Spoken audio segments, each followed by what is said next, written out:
ಭಾರತದ ಇತಿಹಾಸದೊಳಗ ಬಾದಾಮಿ ಚಾಲುಕ್ಯರ ಒಂದು ಪ್ರಾಮುಖ್ಯತೆ ಅತ್ಯಂತ ಮಹತ್ವಪೂರ್ಣದ್ದಾಗಿದೆ. ಅದರ ಸಂಬಂಧನ ಇಂದಿನ ಈ ವಿಡಿಯೋದಾಗ ಬಾದಾಮಿ ಚಾಲುಕ್ಯರಿಗೆ ಸಂಬಂಧಪಟ್ಟಂತ ಒಂದಷ್ಟು ಇಂಪಾರ್ಟೆಂಟ್ ಪ್ರಶ್ನೆಗಳನ್ನ ತಿಳ್ಕೊಳ್ಳೋಣ. ಮೊದಲನೇ ಪ್ರಶ್ನೆ, ಚಾಲುಕ್ಯ ಸಾಮ್ರಾಜ್ಯದ ಸ್ಥಾಪಕ ಯಾರು? Option A Immadi Pulakeshi, option B Babur, option C Raja Jayasimha, option D Narasimhavarma. ಈ ಪ್ರಶ್ನೆಗೆ ಸರಿಯಾದ ಉತ್ತರ ಆಪ್ಷನ್ ಸಿ ರಾಜ ಜಯಸಿಂಹ. ಈ ರಾಜ ಜಯಸಿಂಹ ಅನ್ನುವನು ಏನು ಚಾಲುಕ್ಯ ಸಾಮ್ರಾಜ್ಯರಲ್ಲಿ ಪ್ರಪ್ರಥಮ ವ್ಯಕ್ತಿ, ಆದ್ದರಿಂದ ಈತನೇ ಚಾಲುಕ್ಯ ಸಾಮ್ರಾಜ್ಯವನ್ನ ಸ್ಥಾಪಿಸಿದನು. ಆನಂತರ ಮುಂದಿನ ಪ್ರಶ್ನೆ, ಚಾಲುಕ್ಯರ ಅತ್ಯಂತ ಪ್ರಸಿದ್ಧ ದೊರೆ ಯಾರು?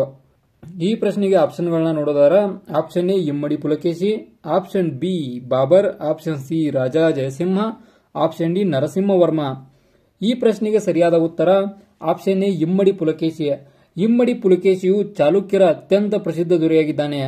ಆನಂತರ ಆಪ್ಷನ್ ಬಿ ಬಾಬರ್ ಅಂತೇ ಅಲ್ಲಲ್ಲ, ಮೊಘಲರ ಸ್ಥಾಪಕ. ರಾಜ ಜಯಸಿಂಹ ಈತ ಚಾಲುಕ್ಯರ ಸ್ಥಾಪಕ. ಈತ ರಾಜ ಆಗಿದ್ದ, ಬಟ್ ಹೊರತು ಪ್ರಸಿದ್ಧ ಅರಸ ಆಗಿರಕ್ಕಿಲ್ಲ. ಆನಂತರ ಇವು ನರಸಿಂಹವರ್ಮನೂ ಅಲ್ಲ, ನರಸಿಂಹವರ್ಮ ಪಲ್ಲವರ ಶ್ರೇಷ್ಠ ದೊರೆ. ಆದ್ದರಿಂದ ಈ ಪ್ರಶ್ನೆಗೆ ಉತ್ತರ ಆಪ್ಷನ್ ಎ ಇಮ್ಮಡಿ ಪುಲಕೇಶಿ. ಆನಂತರ ಮುಂದಿನ ಪ್ರಶ್ನೆ, ಇಮ್ಮಡಿ ಪುಲಕೇಶಿಯ ಮೊದಲ ಹೆಸರೇನು? Option A Vikramaditya, option B Ereya, option C Rajaraja, option D Narasimha. ಈ ಪ್ರಶ್ನೆಗೆ ಸರಿಯಾದ ಉತ್ತರ ಆಪ್ಷನ್ ಬಿ ಯೆರೆಯ. ಯೆರೆಯ ಅನ್ನುವುದು ಇಮ್ಮಡಿ ಪುಲಕೇಶಿಯ ಮೊದಲ ಹೆಸರಾಗಿತ್ತು. ಆನಂತರ ಈ ವಿಕ್ರಮಾದಿತ್ಯ ಅನ್ನೋದ ವಿಕ್ರಮಾದಿತ್ಯ ಚಂದ್ರಗುಪ್ತ ಎರಡನೆಯ ಚಂದ್ರಗುಪ್ತನ ಒಂದು ಬಿರುದಾಗಿದೆ. ಇದನ್ನು ನೆನಪಿಟ್ಟುಕೋರಿ, ಬಹಳ ಇಂಪಾರ್ಟೆಂಟ್ ಆಗೈತಿ. ಆನಂತರ ಮುಂದಿನ ಪ್ರಶ್ನೆ, ಕರ್ನಾಟಕಕ್ಕೆ ಕರ್ನಾಟಕ ಎಂದು ಕರೆದವರು ಯಾರು? ಇದ್ರೊಳಗೆ ಸ್ವಲ್ಪ ಇದನ್ನ ಮಾಡ್ಕೋರಿ. ಕರ್ನಾಟಕ ಅಂದ್ ಮೊದಲ ಬಾರಿಗೆ ಕರೆದವರು ಯಾರಂತ ಬೇಕಾಗಿತ್ತದ. ನಾವು ಇದಕ್ಕೆ ಆಪ್ಷನ್ಗಳು ನೋಡೋದಾದ್ರ ಮೊಘಲರು, ಆಪ್ಷನ್ ಬಿ ಕದಂಬರು, ಆಪ್ಷನ್ ಸಿ ಪಲ್ಲವರು, ಆಪ್ಷನ್ ಡಿ ಚಾಲುಕ್ಯರು. ಈ ಪ್ರಶ್ನೆಗೆ ಸರಿಯಾದ ಉತ್ತರ ಆಪ್ಷನ್ ಡಿ ಬಾದಾಮಿ ಚಾಲುಕ್ಯರು.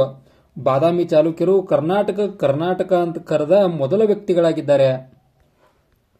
ಆನಂತರ ಮುಂದಿನ ಪ್ರಶ್ನೆ, ಶಿಲ್ಪಕಲೆಯ ತೊಟ್ಟಿಲು ಎಂದು ಯಾವ ಸ್ಥಳವನ್ನು ಕರೆಯುತ್ತಾರೆ? Option A Badami, option B Aihole, option C Pattadakal, option D Shravanabelagola. ಈ ಪ್ರಶ್ನೆಗೆ ಸರಿಯಾದ ಉತ್ತರ ಆಪ್ಷನ್ ಬಿ ಐಹೊಳೆ. ಈ ಐಹೊಳೆ, ಪಟ್ಟದಕಲ್ಲು ಇವೆಲ್ಲ ಬಾದಾಮಿ ಚಾಲುಕ್ಯರ ಒಂದು ಪ್ರಸಿದ್ಧ ಸ್ಥಳಗಳಾಗಿದ್ದವು. ಯಾಕಂದ್ರೆ ಇಲ್ಲೆಲ್ಲ ಅವರು ನಮಗೆ ಮೂರ್ತಿಗಳನ್ನ ನೋಡಕ್ ಸಿಗ್ತಾವ. ಈ ಪ್ರಶ್ನೆಗೆ ಉತ್ತರ ಆಪ್ಷನ್ ಬಿ ಐಹೊಳೆ. ಇದ ಶಿಲ್ಪಕಲೆಯ ತೊಟ್ಟಿಲು ಅಂತೇಳಿ ಹೆಸರುವಾಸಿಯಾಗಿದೆ. ಆನಂತರ ಮುಂದಿನ ಪ್ರಶ್ನೆ, ಬಾದಾಮಿ ಚಾಲುಕ್ಯರು ಯಾವಾಗ ಆಳ್ವಿಕೆಗೆ ಬಂದರು? ಆಪ್ಷನ್ ಎ ಕ್ರಿಸ್ತ ಶಕ 540, ಆಪ್ಷನ್ ಬಿ ಕ್ರಿಸ್ತ ಶಕ 520, ಆಪ್ಷನ್ ಸಿ ಕ್ರಿಸ್ತ ಶಕ 530, ಆಪ್ಷನ್ ಡಿ ಕ್ರಿಸ್ತ ಶಕ 753. ಈ ಪ್ರಶ್ನೆಗೆ ಸರಿಯಾದ ಉತ್ತರ ಆಪ್ಷನ್ ಎ ಕ್ರಿಸ್ತ ಶಕ 540. 540ರೊಳಗ ರಾಜ ಜಯಸಿಂಹನಿಂದ ಸಾಮ್ರಾಜ್ಯ ಸ್ಥಾಪನೆಯಾಗಿ ಇದು ಮುಂದೆ 700 ಕ್ರಿಸ್ತ ಶಕ 753 ಕೊನೆ ಆಕೈತಿ. ಬಾದಾಮಿ ಚಾಲುಕ್ಯರ ಸಾಮ್ರಾಜ್ಯ ಇಲ್ಲಿಗೆ ಕೊನೆ ಆಕೈತಿ, ಅಂದ್ರೆ ಅದ 753 ಆಗೈತಿ. ಈ ಪ್ರಶ್ನೆಗೆ ಸರಿಯಾದ ಉತ್ತರ ಆಪ್ಷನ್ ಎ 540. ಮತ್ತು ಮುಂದಿನ ಪ್ರಶ್ನೆ, ದಕ್ಷಿಣ ಪತೇಶ್ವರ ಎಂದು ಯಾರನ್ನು ಕರೆಯುತ್ತಾರೆ? Option A Immadi Pulakeshi, option B Harshavardhana, option C Raja Jayasimha, option D Narasimhavarma. ಈ ಪ್ರಶ್ನೆಗೆ ಸರಿಯಾದ ಉತ್ತರವನ್ನು ನೋಡೋದಾದ್ರ ಆಪ್ಷನ್ ಎ ಇಮ್ಮಡಿ ಪುಲಕೇಶಿ. ಇಮ್ಮಡಿ ಪುಲಕೇಶಿಯನ್ನ ದಕ್ಷಿಣಾಪತೇಶ್ವರ ಅಂತ ಕರೀತಾರು. ಯಾವ ಕಾರಣಕ್ಕಂದ್ರ ಇಡೀ ದಕ್ಷಿಣ ಭಾರತವನ್ನ ಈತ ಆಳುತ್ತಿದ್ದ, ಆದ್ದರಿಂದ ಈತನನ್ನ ದಕ್ಷಿಣಾಪತೇಶ್ವರ ಅಂತ ಕರೀತಿದ್ರು. ಆನಂತರ ಈತ ಒಂದು ನರ್ಮದಾ ನದಿಯೊಳಗೆ ಹರ್ಷವರ್ಧನನೊಂದಿಗೆ ಒಂದು ಯುದ್ಧ ಮಾಡ್ತಾನು. ಆ ಯುದ್ಧದ ಕೂಡ ಈತನೇ ಜಯಶಾಲಿ ಆಕ್ಕಾನು. ಬಟ್ ಆದ್ರ ಉತ್ತರ ಭಾರತವನ್ನ ಹರ್ಷವರ್ಧನಿಗೆ ಬಿಟ್ಟು ಕೊಡ್ತಾನು. ಆದ್ರ ಈತ ದಕ್ಷಿಣ ಭಾರತವನ್ನ ತನ್ನ ಅಡಿಯಾಳಾಗಿ ಮಾಡ್ಕೊಳ್ತಾನು. ಆನಂತರ ಮುಂದಿನ ಪ್ರಶ್ನೆ, ಉತ್ತರಾಪತೇಶ್ವರ ಎಂದು ಯಾರನ್ನು ಕರೆಯುತ್ತಾರೆ? Option A Immadi Pulakeshi, option B Harshavardhana, option C Raja Jayasimha, option D Narasimhavarma. ಈ ಪ್ರಶ್ನೆ ಏನು ಉತ್ತರವನ್ನ ನೀವ ಕಾಮೆಂಟ್ ಮಾಡ್ರಿ.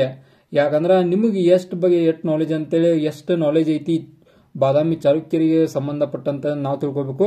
ಆದ ಕಾರಣ ಈ ಪ್ರಶ್ನೆ ಉತ್ತರವನ್ನ ಕಾಮೆಂಟ್ ಮಾಡಿ. ಮತ್ತೆ ಮುಂದಿನ ವಿಡಿಯೋದಲ್ಲಿ ಸಿಗ್ತಾನೋ, ಅಲ್ಲಿವರೆಗೂ ಬಾಯ್.